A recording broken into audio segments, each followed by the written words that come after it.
Did you know that over the last decade, authorities seized more than 370 tons of pangolin scales?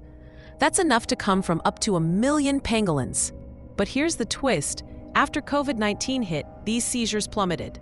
Increased law enforcement efforts and global pandemic disruptions significantly changed the game for wildlife criminals. This shift highlights the urgent need to protect these unique creatures. Their scales are still tragically sought after in traditional medicine, meaning the threat hasn't disappeared.